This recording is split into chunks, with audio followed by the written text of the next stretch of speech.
parties. You're gonna love it, you know. And we're like, oh yeah, okay, cool. Went there, and almost out of body experiences where you'd be there and this music and the vibe on the dance floor, and it was just, I guess we were just hooked, and started buying 12 inches, and yeah, and wanted to make it really. Yeah.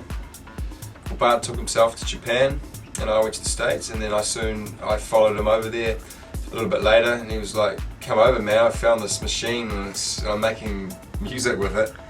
I reckon you'd like to, you'd be into it too.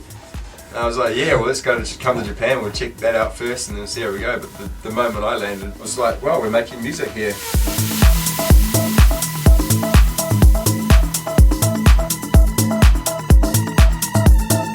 Technology has been like a huge, I guess the whole Facebook phenomena has been a really big thing. Especially noticed it in our last album, the one that we've just completed.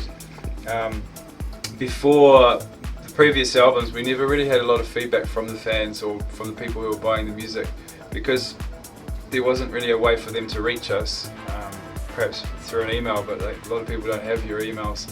So it was, yeah, we've just noticed with this new Facebook thing and the new album, we've just been in so much more contact and getting so much more feedback from people about how they're feeling about the album, what they like about it, what they dislike, where they've played it.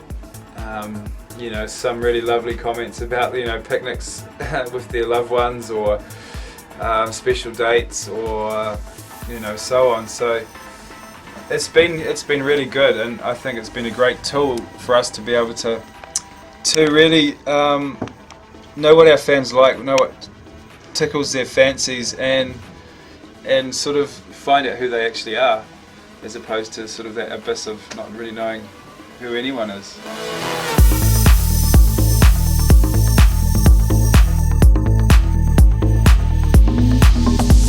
The feedback we get from people now via, you know, the Facebook and stuff really sort of puts us in tune with what people are liking, and it's definitely a good way for us to sort of drop, you know, that feedback we get into our mix. It's been a long road, but it's been a really good, enjoyable journey, and I mean, we're privileged enough to be able to make a living and a lifestyle of doing this music. So I guess there's a really good lesson in it, is that if you find something that you really love and you're really passionate about it, then you got to follow the path. I mean, I guess going back to the digital world thing, we couldn't have got more digital than actually going and living in Japan for a year. We were completely surrounded by so many gadgets and pieces of equipment that never saw the light of day in any other part of the world apart from in Japan, was where they were testing it all.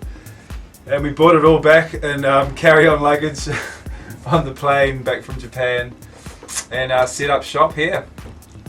Set up our first studio out in Cody. Yeah, Slow Birding Studios.